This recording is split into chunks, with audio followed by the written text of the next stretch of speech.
faces with us this week and our old regulars in Milia community. My name is Anne-Marie Hennessy. I'm one of the ministers here at UCM, and I really want to welcome you. UCM stands for the Universal Church of the Master, and we are a non-denominational community of like-minded people. We gather once a month. At UCM, we believe that everybody has to find their own spiritual path and walk it. There is no one path, and that no one set of rules is applicable to everybody. We each have to find our own way. We honor all traditions, and if you look at our symbol, it actually incorporates symbols from all of the world's great religions. The 8-wheel, spoked wheel of Buddhism, the yin and yang, all from a single point, which is source. To start off, we're going to have a lighting of our community candle. This candle represents the divine flame, that pure light of source that is in each and every one of us.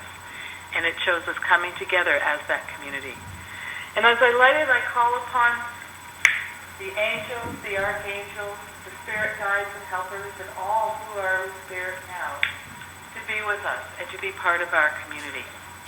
And if you could please turn to the opening page of the bulletin and join me in reciting our prayer of community. May the love between us be strong. May the trust between us be whole. And may the words between us be true. May our eyes see one another. May our ears hear one another. And may our souls hold one another. I'd like to call upon Sarah to help us with our first inspirational reading.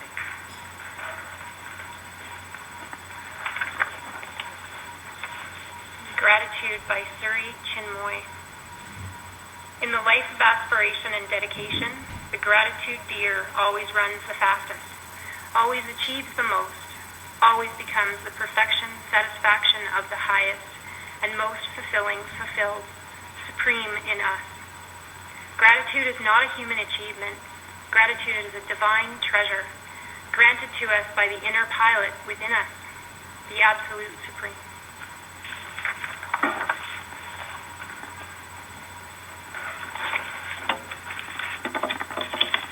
What I'd like to do now is to lead us in a short meditation. So if you can get yourself comfortable, uncross your legs, close your eyes, and take a couple of deep breaths.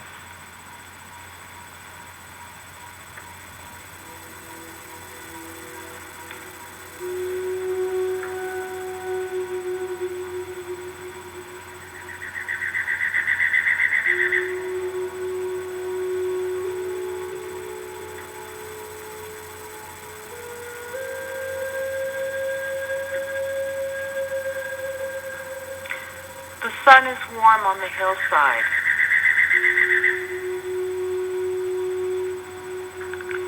And a gentle breeze carries the sweet smell of wildflowers from the valley below.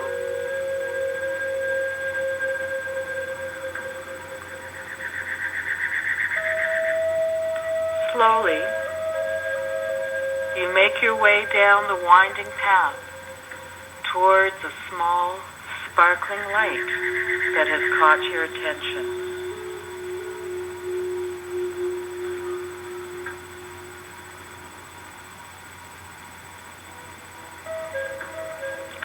As you descend, you notice that the light is getting brighter and brighter.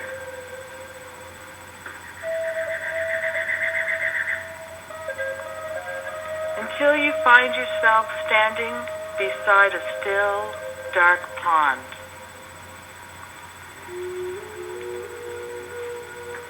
Suddenly you realize that the light you see is your own true reflection.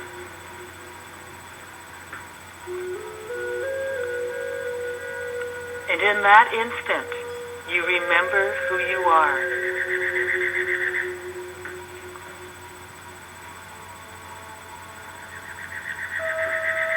You are a being of light and love,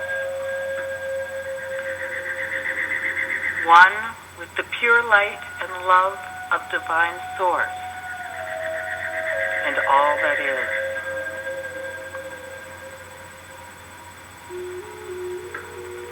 Feel the extraordinary peace and joy of oneness.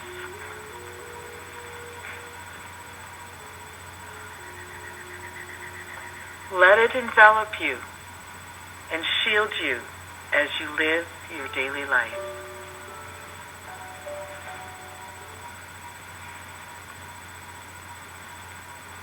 And a big breath in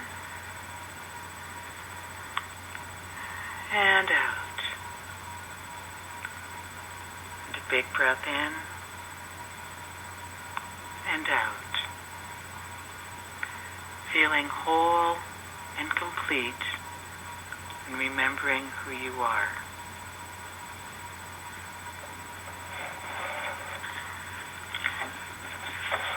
And I'd like to ask Tanya to come up for our second reading.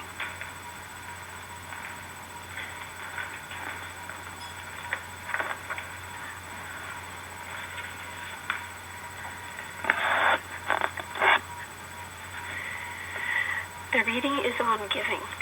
You often say, I would give, but only to the deserving. The trees in your orchard say not so, nor the flocks in your pasture. They give that they may live. To withhold is to perish. Surely he who is worthy to receive his days and nights is worthy of all else from you. And he who has deserved to drink from the ocean of life deserves to fill his cup from your little stream. And what desert great shall there be than that which lies in the courage and the confidence, nay, the charity of receiving? And who are you that men should rend their bosom and unveil their pride, that you may see their worth naked and their pride unabashed? See first that you yourself deserve to be a giver and an instrument of giving. For in truth it is life that gives unto life, while you, who deem yourself a giver, are but a witness. And you receivers, and you all are receivers, assume no weight of gratitude, lest you lay a yoke upon yourself and upon him who gives. Rather rise together with the giver on his gifts as on wings. For to be over mindful of your debt is to doubt his generosity, who has the free-hearted earth for mother and God for father. Thank you. Today's message is going to be delivered by Minister Deirdre.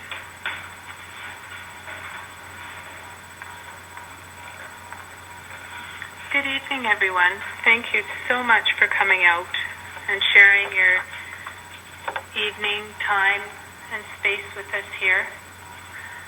We enjoy using the sanctuary, and it has just a very nice feeling to it. So when we have our gatherings, I must say that I am grateful that we have a space that we can go to. Tonight, we are talking on the graciousness of gratitude. And I know that we all along our path have come across situations where we've had to either make a choice in life, make a choice in our day-to-day, make a choice in a minute, to choose either to be in a positive place and thankful for what is happening and understand that it's whole and complete even if it's not at that moment. Or we can take the road of disconnecting from it, ignoring it, and walking away. So tonight I hope to share with everyone some of the things that have gone through my life that I'm grateful for, and a few things that maybe will help you or blossom your path more in being gracious with gratitude. I'd like to start with a little humor that I had found earlier this week. And it was an illustration of what a child might think of at being grateful. And I know we've all seen life through the child's eyes at some point along the way. But sometimes it's nice just to take that step in that moment to really feel what it's like to be the child. So as I'm talking and explaining what this little child had to say, just take a moment and see if you can be in his shoes. So this young fellow is in a classroom, and they're doing a little report amongst all of the children in this class about what their perspective is on being thankful and being in gratitude. And so the teacher asks all of the children to write down one thing that would mean to them or that they're grateful for. It could be a person, it could be an event. Just write down one thing. She collects all of these little pieces of paper up, and the next day comes back to the class with them and decides to share some of them. On the list is one little boy's remark. And he says when he was asked what he was thankful for, he wrote, "My glasses." Now the teacher thought this is really quite interesting because he only just got his glasses. So she questioned him and she said, "This is really good. Are you grateful for your glasses because now you can see the blackboard?" And the little guy responded to her quite affirmingly, "No." And she says, "Well, why are you thankful for your glasses?"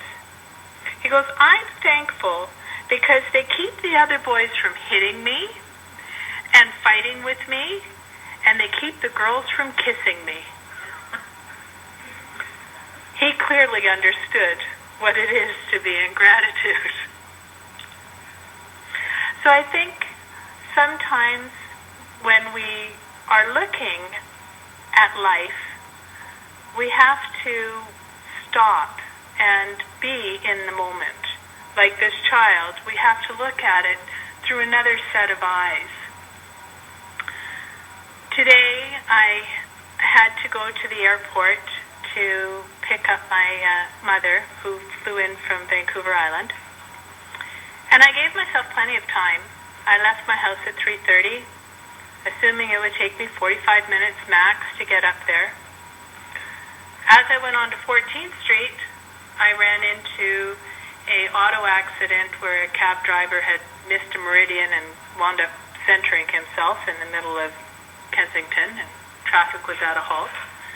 So I decided to cut through downtown, seemed to hit every single red light as I went through downtown, get out onto Deerfoot to head north, and Deerfoot is back to back. There is not moving anywhere, and along come two ambulances up behind me and flying up. Now it's almost 10 after 4. I've been traveling for 40 minutes, and I must say I wasn't impressed. Actually, I did say a few words that I won't repeat right now. But as I'm driving along, I'm thinking, well, I've got to get off of Deerfoot. So I decided to go on to Barlow. Well, Barlow is the road everyone else decided to use. I finally got to the airport at 5:15. My mother was standing outside at the curb waiting. The first thing she says when she gets in the car is, "I thought I was going to have to go inside because I'm turning into an ice cube." And all I could say was sorry. And she looked at me and she could see that I was upset. And she goes, "Well, I didn't mean, to have you become upset over this." And I said, "Well, it's just the way that the day has flowed." And it seemed like every time I would take a step forward, I was put into a situation where I had to take the moment and think, okay, I have to be thankful for something in this moment. I have to be thankful and and show gratitude that at least I have a vehicle and I can get to the airport. At least it only took me an hour and a half and didn't take me 2 hours. There wasn't so much snow on the road that I couldn't drive. The person that was in the accident was obviously safe, maybe not very smart, but obviously safe. So it made me stop and think. When I thought about all of this, I went, I can't go back home and bring out the 4-page sermon that I had written that I was going to speak on tonight. It just went, it's not going to suit the situation. Today's events happened so that you would stand and speak with everyone and talk from the heart and just be in the moment. But I also decided that I would keep some of the scriptures that I chose to share with you tonight. And one from Timothy 4:4 states that for everything created by God is good, and nothing is to be rejected. It is received in gratitude. So as we look around us and we see the events that are happening in the city and in other cities, we had tragic events happen this past week with the stabbings at the university. And then yesterday in Manitoba. It's the times that are changing, and people are coming into this age of change not knowing how to embrace or how to understand what it is to be and to feel love, to be able to have an open heart, to be able to be accepted for who they are, and to be able to take a moment to stop and listen. Sometimes all that it takes is for someone to take 2 minutes just to hear what the other person has to say, and that can resolve so many issues. I made a checklist before I came in because I wanted to say to myself, well, do you practice and do you live in gratitude every day?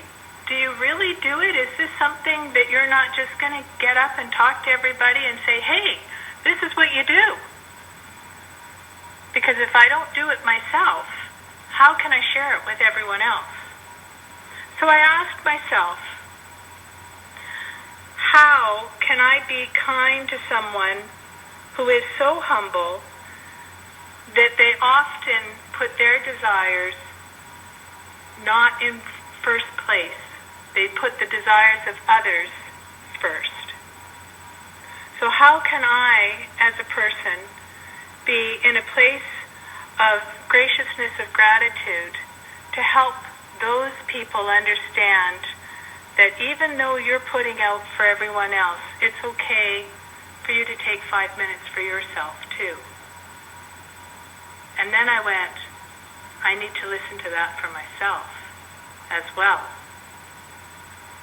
I asked, how do we deliberately or non-deliberately act around other people? And in that acting, do we make sure that we try our best not to embarrass or put people in situations where they would be embarrassed? Do I do my best to say thank you?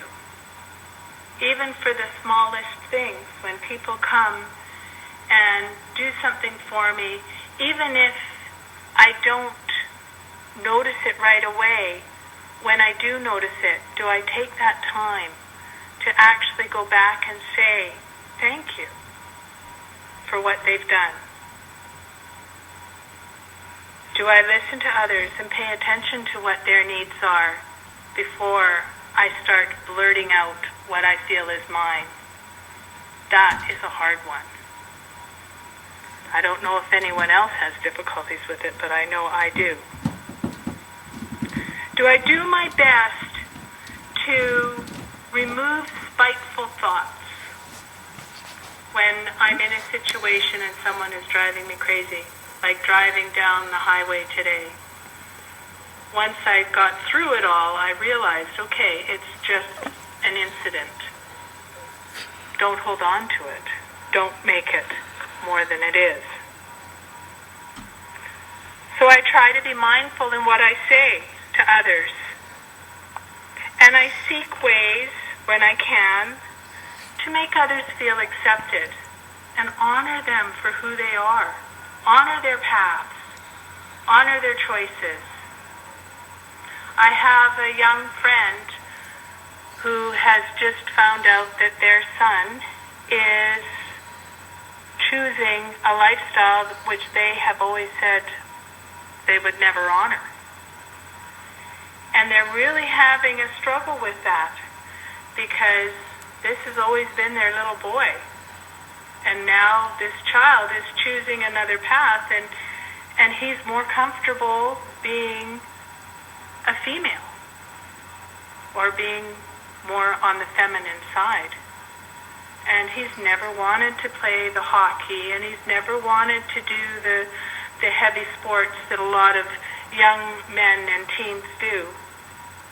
So I honor them, and I am grateful that they are reaching out to try and understand what he's going through. Because it's just a journey. Whether it's his journey and now their journey as a family, it's all a learning experience and a journey. I try to live in respect, and whenever possible, I try to see the positive of things that are around us.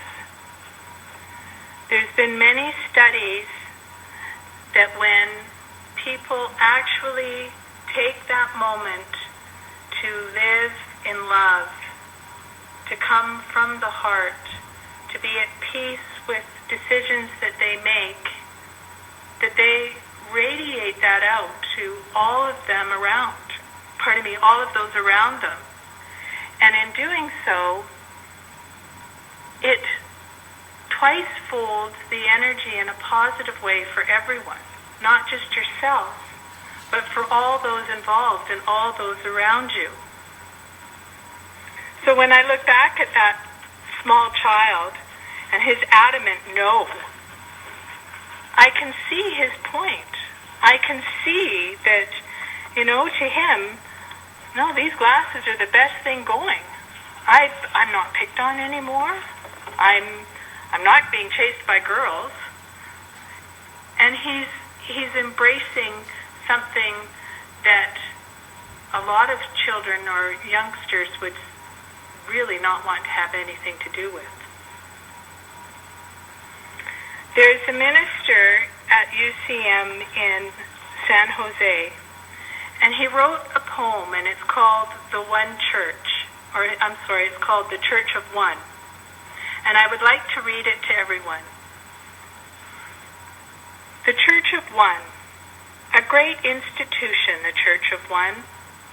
Although its buildings number none, great spiritual centers it works to start, each located in a loving heart.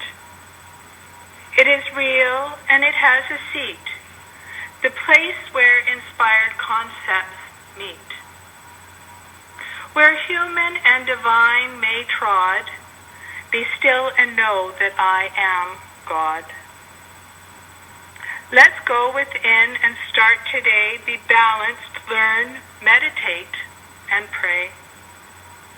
Opening wide to spiritual grace, we come ahead at a better place. The temple of the Church of One is the body of each daughter and son. Deep inside us, you see, our God Self offers infinity. Peace be with you as we renew our blessed journey on the path that's true. Then chant our Om and say Amen, returning home to be one again. Reverend Tom Gary of the Center of Infinite Growth, a UCM church in San Jose, California, wrote that. And I felt that it was important to read because it talks about the understanding that we are all connected. And when we think of love as a part of gratitude, and we express the love that we have for everything that comes into our life and everything that goes out of our life, it centers us and brings us back to being one. One with divine, one with ourselves, but it brings us into balance. It's really getting warm in here. That's probably me, my power surge. Okay. So I wanted to ask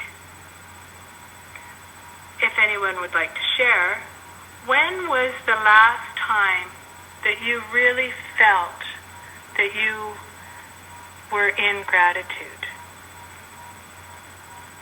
And if you don't want to share, maybe just hold it in your heart and think about it for a moment. That one special event or moment. And how did that make you feel?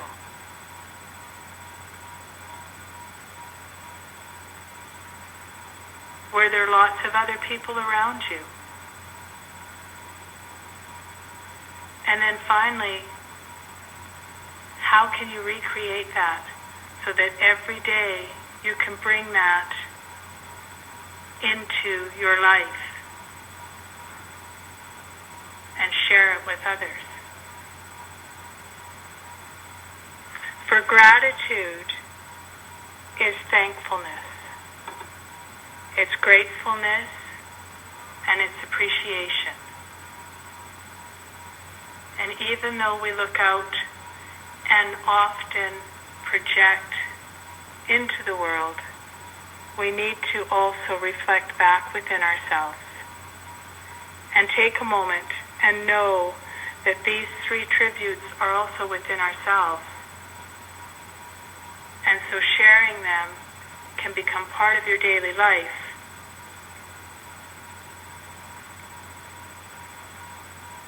It's not a point of owing or giving to receive. It's a point of unconditional love.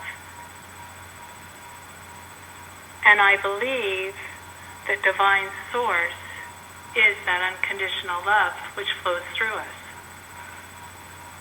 And so the connection for me is to be able to sit and meditate, take a moment each day and reconnect with that love and be in gratitude and graciousness of gratitude that I am here as a spiritual being in this bio-electro bodysuit on this plane at this moment to share with everyone around me.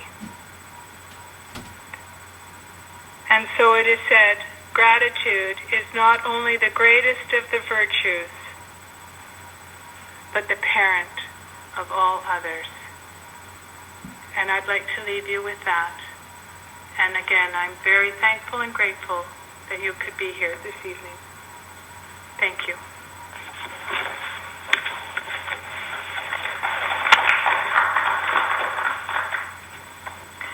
Thank you for that wonderful message. I know that I certainly have to work on exercising those nasty thoughts towards people who make me crazy. I still catch them coming up. Today, I'm really grateful for this opportunity to be here together in community. I think that community of like-minded people is one of the greatest blessings. And there are places in this world even today where people are not able or allowed to gather as we have been. And our ability to gather together is because of your generosity with the love offerings that you bring forth when we gather. It enables us to pay for the rental here each night and to continue gathering. So we thank you very, very much.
As we gather here tonight thinking about gratitude, we know that there are many people within our city, within our country, and around the world who maybe aren't able to feel that same level of gratitude that we do tonight. And I would like to ask Minister Greg to come forward to lead us in prayer for healing.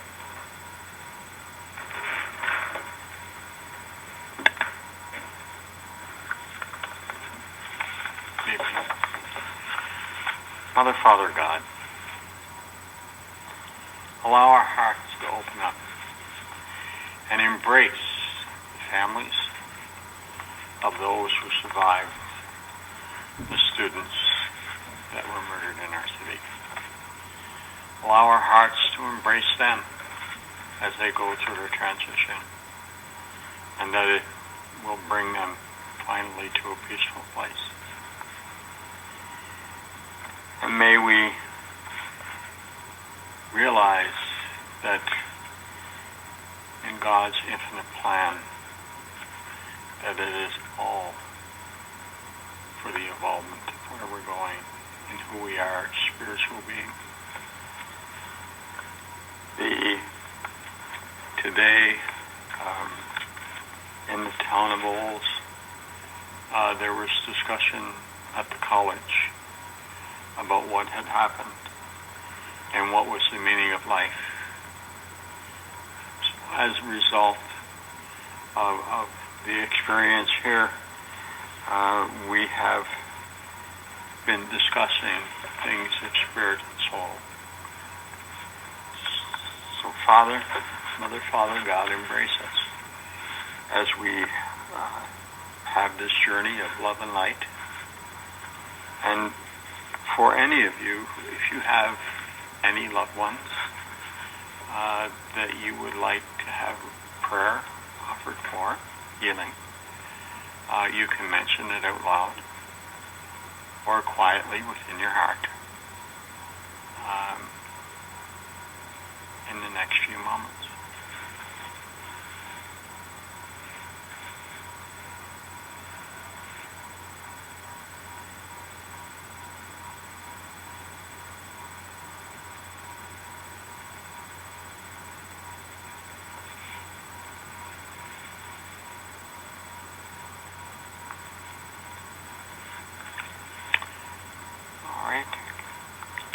Now, we have a session, or part of our session, where some of the ministers will come up and they will offer messages from Spirit. And at that time, for those of you who are new here, the person will ask you whether or not they can give you a message from Spirit, and whether or not it would be given openly or privately. It's up to you.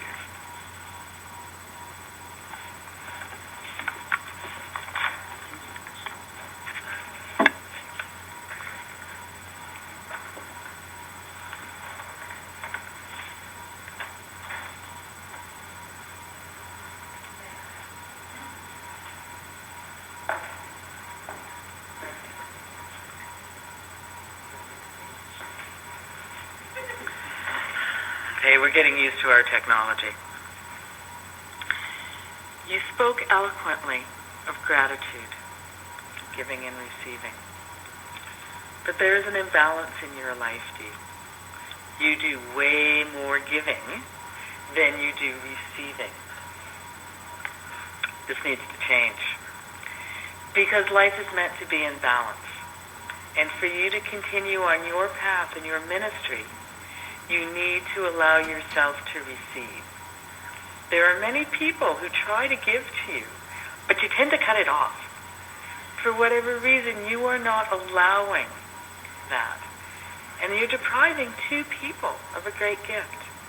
You deprive yourself of receiving and being replenished, and you deny them the opportunity to express their gratitude to you and their love for you. It's okay. It's not a sign of weakness to receive. Open your heart. Let and feel that love that's there for you. I leave you with light and love.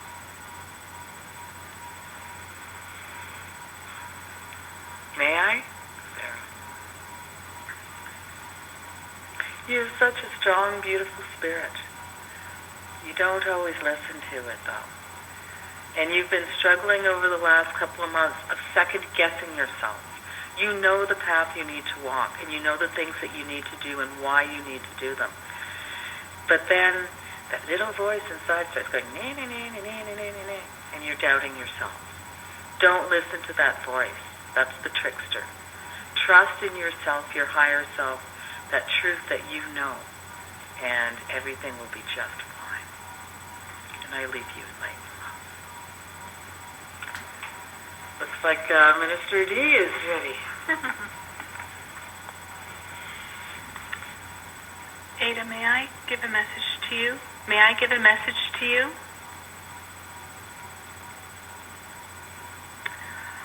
Yes.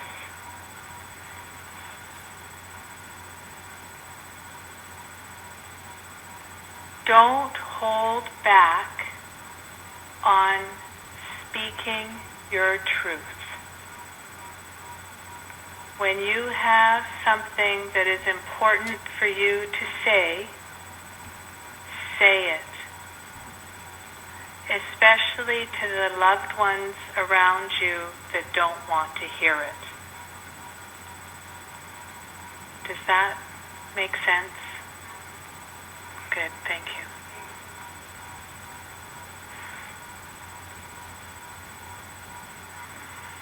Tanya, may I come to you with a message?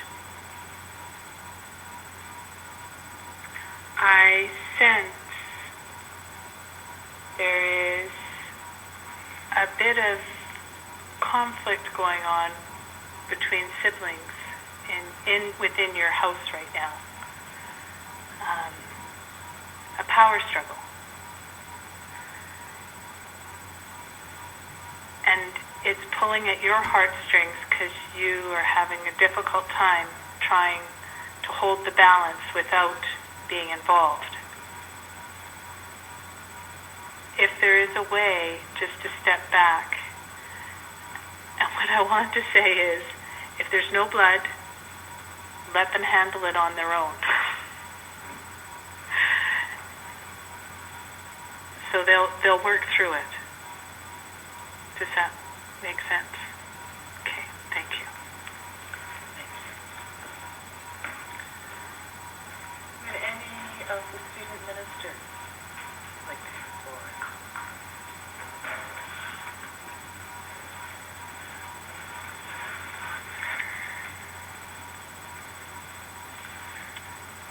In the back, I don't know your name. May I come to you with a message? No. Okay. No, I think she's saying she can't hear you. So. Yeah. Okay. Okay. May I come to you with a message? Okay. There's something that's coming towards you. It's like a calling for something that you need to do. Something. Can I go closer?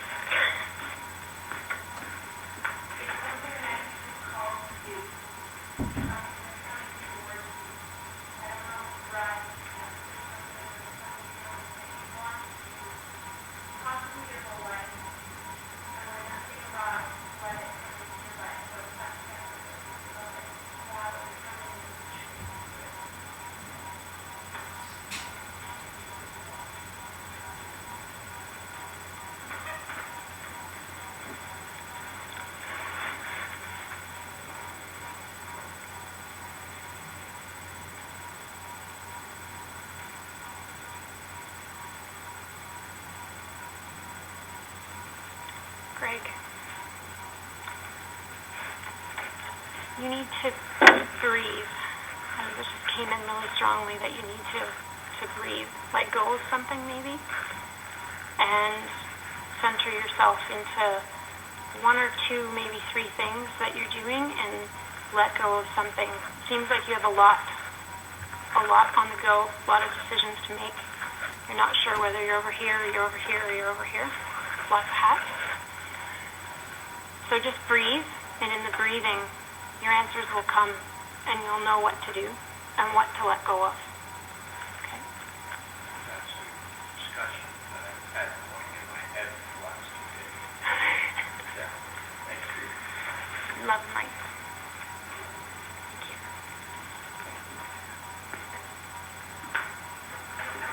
Is there anyone else who has a message to deliver from Spirit tonight?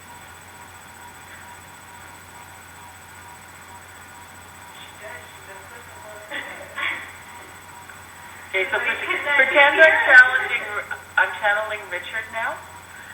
Yes. I will tell. I can hear it.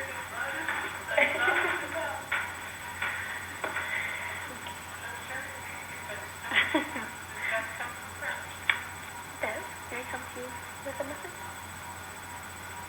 Bev? Bev? You?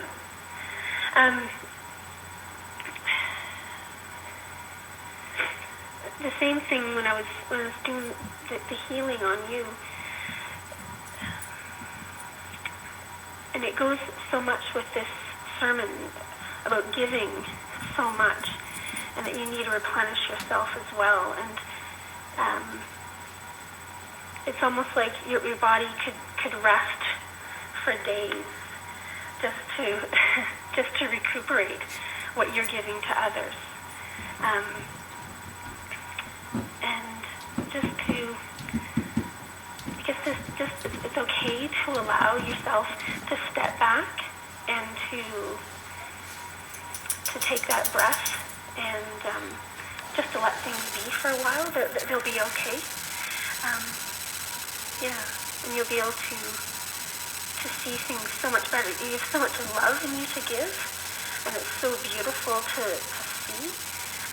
But take care of yourself, love yourself too.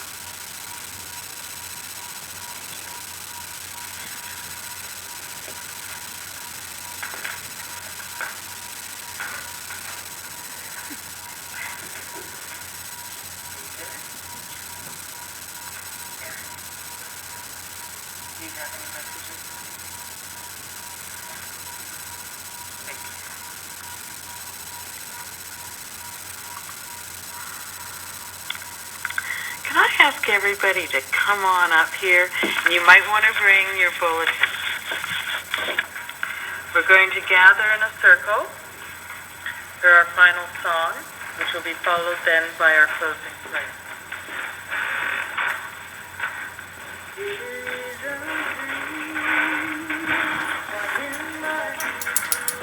Your whole hand coming through the circle.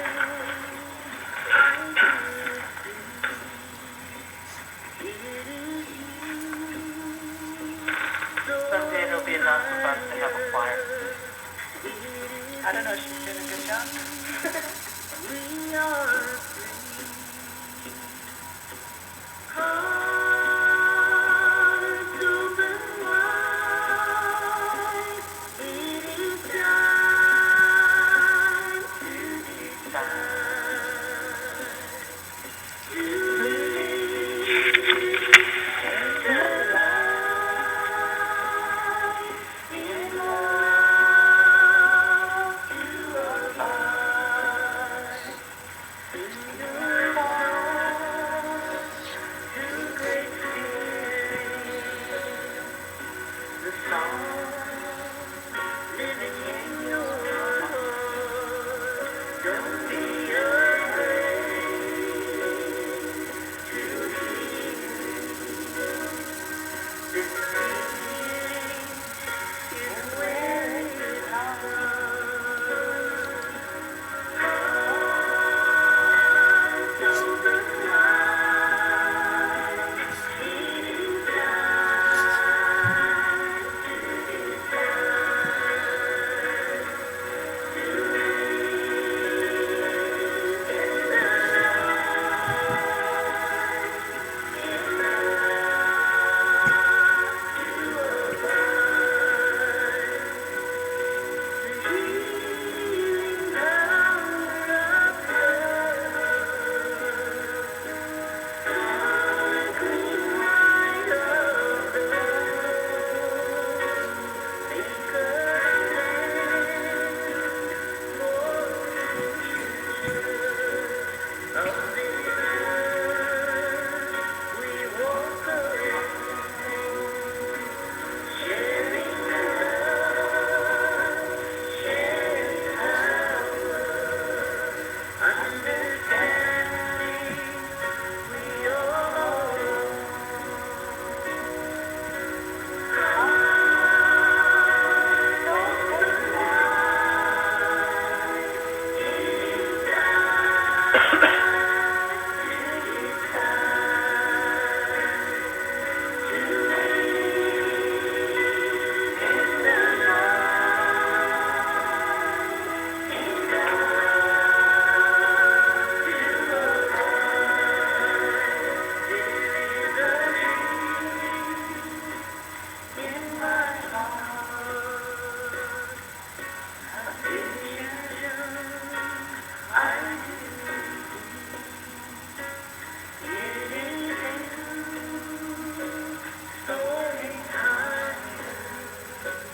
in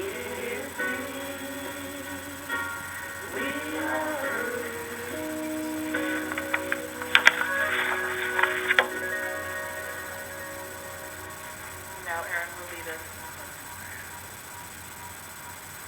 Divine, I thank you. Thank you for the joy.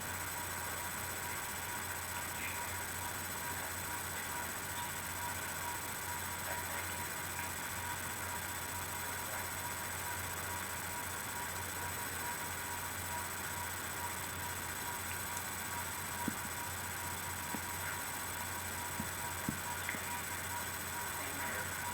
Thank you. Thank you, everybody. Be safe on your way home, and we look forward